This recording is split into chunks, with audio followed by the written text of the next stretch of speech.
Those teeth! Those poor teeth. Now this is exactly what I talk about when I tell people that sometimes when they go to other countries to get veneers, they're not really getting veneers. If you look at the before picture here, you can see that his teeth were crowded. Yeah, he could have had some braces and he could have straightened them up and we could have, you know, done some stuff to get it all healthy. But instead, he went and got some stuff done and look how much they took off of his teeth. I mean, you're looking at these teeth, they are literally gone. They are a peg. They are maybe 1/3 of the shape of the tooth. That means all the enamel's gone. He's just sitting on dentin.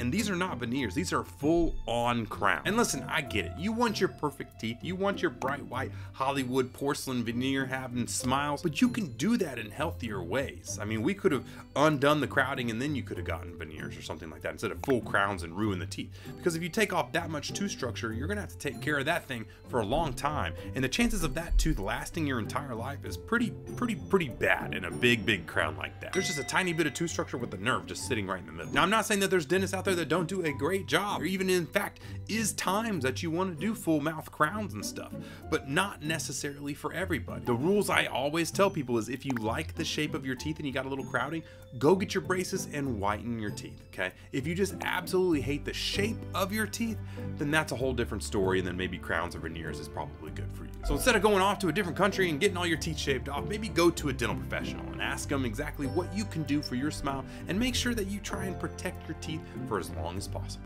So yes, it is true, you cannot join the army with braces. And as you can see, I have braces, which leaves people confused. Oh boy, do I have some stories about army people and braces. But she's actually right. You're not allowed to have a device on when you're going through basic training or your regular trainings because stuff can get broken, caught, a lot of bad things can happen. What happened with her is she went through basic training, went through all of that, and then got braces on when she was just in her normal job position. I've had to take off tons of braces for people going into basic training. We just put the braces back on when they're done. Interestingly enough, they can use Invisalign because it is removable. There's no wires and stuff like that. So now you know. Like, I want you so bad, bro.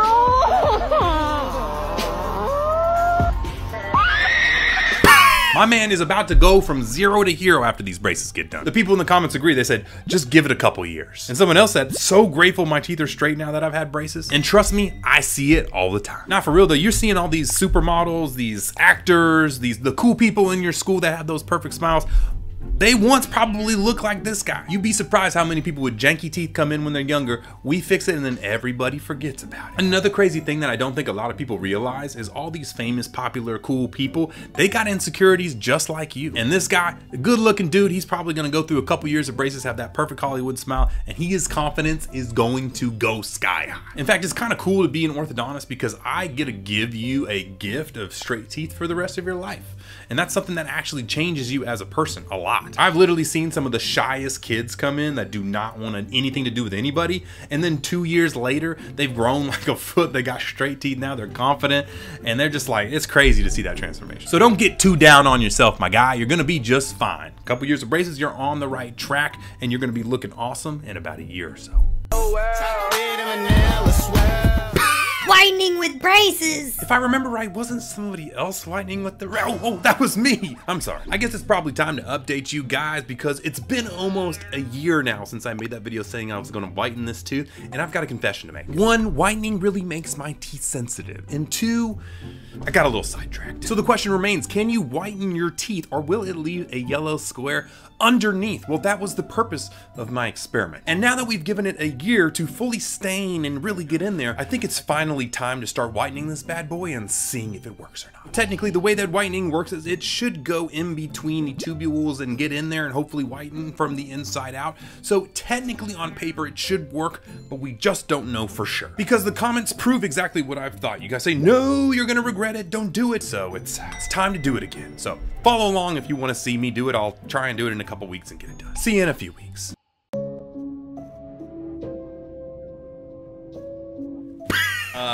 That's not good. But for real though, you guys tagged me this a bunch saying, Bentist, can this actually happen? And the answer is yes, it actually can. And sometimes it's not good. You see, what we got here is a sandpaper sanding disc. So basically once they do the composite and everything, they're sanding it on, but it doesn't have to be a disc like this. It could be a burr, it could be a lot of different things. Unfortunately, if this was spinning really fast and fell in the mouth, it could cut something and you could accidentally even aspirate it, meaning swallow it. So Bentist, have you ever had this happen to you?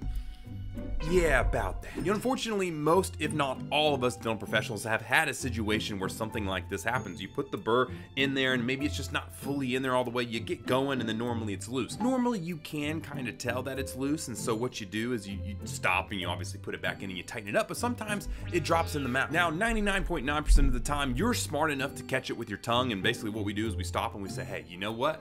Go ahead and get it out with your tongue. You know where it is, you can feel it, and just kind of push it out there, and then you grab it and take it out. Another thing that we can do is play like a little game of operation and take our little tweezers and we're like, whatever you do, do not move. And then we go in like beep, beep, beep, beep, and we grab it and we pull it out. Now, the last thing that can happen is you swallow it. And if that happens, we have to get an x-ray and we have to see if it went down the, the intestinal tube or if it went down the airway. If you're coughing up and a bunch of bad things happen, that means it probably went down your lung pipes, and that's not a good thing. And for most burrs, you can actually just kind of pass them out with your stool. But if it's something sharp or if it's something big like that, then, yeah, you may have to get some type of surgery or something to remove it from the airway. So not good. A lot of dentists actually do this thing called throat packing, where they put some cotton back there, like little 2x2 squares, and that prevents, if something does fall, it catches it so it doesn't have any issue. But I wouldn't go worrying too much about it. This doesn't really happen that often, and when it does, most of the time we catch it, and if for some reason it does go down there, normally 99% of the time you swallow it anyways. So not like you needed any other reasons to not go to the dentist, but I hope that helps. Look. Nothing in my mouth. My gums bleed. I just have really sensitive gums. This is not good though. That's not normal. Well, it is normal sometimes. I mean, I see a ton of people with bleeding gums, but why is hers different? Well, you see, normally when someone has bleeding gums, it's because they have gingivitis. They're not brushing, they're not flossing, plaque and gunk get up in there and start to irritate the gum tissue. But in this case, this is not normal. A couple things could be happening here. One, she could be using one of those blood capsule pills and she could just have it up here in the roof of her mouth, and she was lying to all of us just for views. Two, if that's not the case, that's not good. It could be a bunch of different things. It could be she's very anemic. It could be she has hemophilia, which means that you bleed really easy if you're cut or scratched. And probably the worst one of all is it could be something like leukemia. But trust me, if you're bleeding this much just by sucking on your gums a little bit, you need to go to a medical doctor and go get some help. All right, let's see what you guys tag me in. Is that Drake? That ain't Drake, that's some dollar store Drake. Ooh, okay, so we got some nasty crowns we gotta peel off. Actually, this happens a lot. We see people with crowns or grills like that all the time that are just disgusting underneath. Looks like he's got some cavities in the back. We do drill away the wow, he's got cavities all the way down through the roots. We gotta do a root canal on this one. Putting in a rubber dam, and we're removing the nerve here. That's funny because the nerve does actually come out like a little jelly piece sometimes. Yep, drilling in the holes to make sure it's all clean. Normally from here you put some, putting the bleach in there to actually clean it out, and then putting gutta percha in there, which is a material we use to close up the roots. And then it looks like we're putting on some etchant and stuff, and it's a magical filling. Okay, it doesn't happen that close, but obviously we do have to fill. Normally a crown goes in after that, and they're gonna do the magic whitening, aren't they? Okay, yeah, okay, like you, oh, and back into grills, come on, Drake.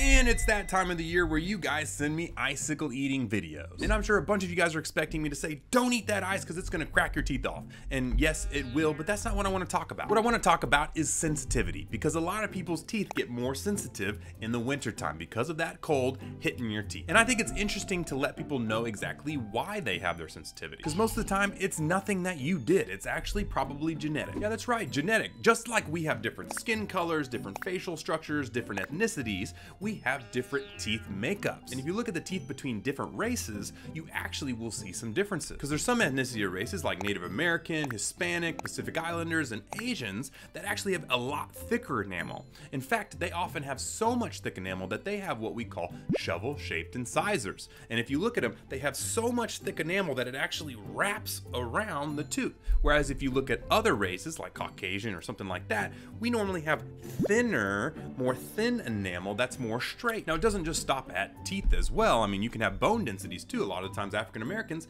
have denser bone than a Caucasian does. So everybody has different facial structures and teeth. And in those people with thicker teeth, they normally have a lot more enamel to protect their nerve and insulate it. So a lot of times when we're drilling on them or we're doing stuff, they don't get sensitive ever at all. And if you look at somebody with a thin enamel biotype like me, unfortunately, we have really thin flat teeth. And so it's a lot easier to get that cold to penetrate into the nerve nerve tissue. Now that's one way you can have sensitivity that you're completely out of control of, but there's also another one. If you brush really hard or you don't take care of your teeth, your gum tissue will actually go down. Same with your bone levels, revealing the roots of your teeth. Now normally your roots are covered by bone and gum tissue, but over time if it drops, it exposes them. And those tubules in the root are way bigger. So think of it like if your nerve was protected by a shield. Your enamel has all these little tiny microscopic holes that make that water come in and it hits it, and it's really hard to get through those tiny little holes that reach all the way into your nerve. Your root holes are actually about 10 to 100 times bigger. So that's like having these big holes in between the shield and the water can just rush in and go directly to the nerve. That's why root pain is so bad, and people have such sensitivity around the roots that it can cause a lot of issues. So next time you're chomping on ice or drinking some cold water and have some sensitivity, more than likely it was your parents' fault and the genetics that you have that made your teeth enamel thicker or thinner than somebody else. Hope that helps.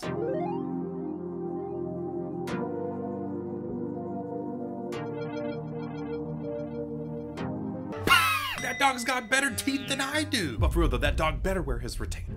I'm sorry, that was terrible. But for real though, I had tons of you guys tagging me and they say, wait a second, animals have braces? And yes, they actually do. I haven't had the privilege of working on one myself, but my friend did do the braces of a white tiger once. Don't worry, he was sedated. But as you can see, it was a collaboration between a lot of people. We had an orthodontist, an orthodontist assistant, a pediatric dentist, 2 veterinarians, and 2 vet techs to get this doggy's braces done. But Bentist, why did this dog need braces? You see, this dog had what we call a class 3 bite, or an underbite. And just like humans can have underbites, dogs can have them too. This is actually a really cool case, and a lot of people really don't understand how much teeth can actually affect everybody, and different bites cause a lot of problems.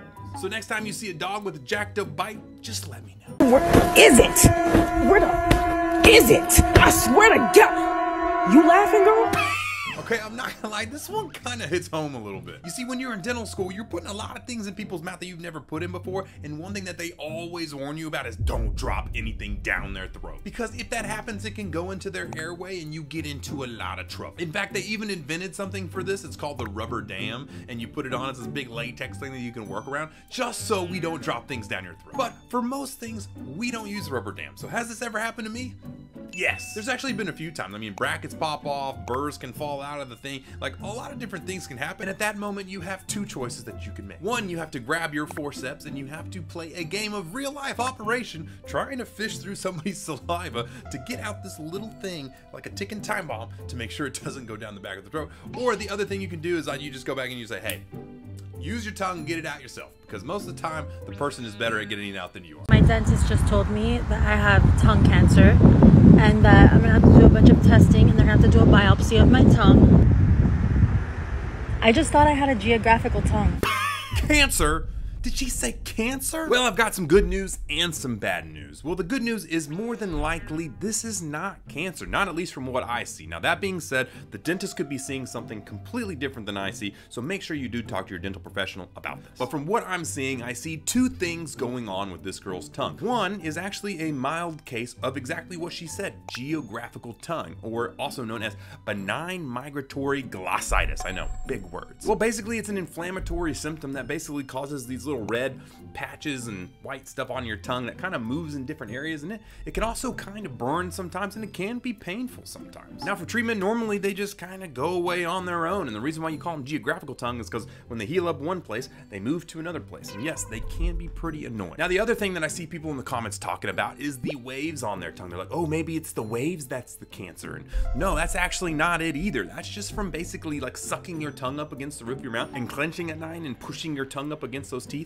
And so those ridges are just the indentions of your teeth from your tongue sitting up against those teeth for so long. So not sure what your dentist is seeing here, but then again, like I said, maybe there's something else that they're seeing. Maybe it's under the tongue, maybe it's in a different spot, maybe they're seeing something because of the geographic tongue that concerns them. So it is always a good idea, if your dentist is telling you about something like this, go ahead and get a biopsy or something or whatever like that. It is always safe to know for sure what's going on. But more than likely, from what I see, your tongue is completely normal, other than a few little geographic tongue and maybe some tongue adhesion.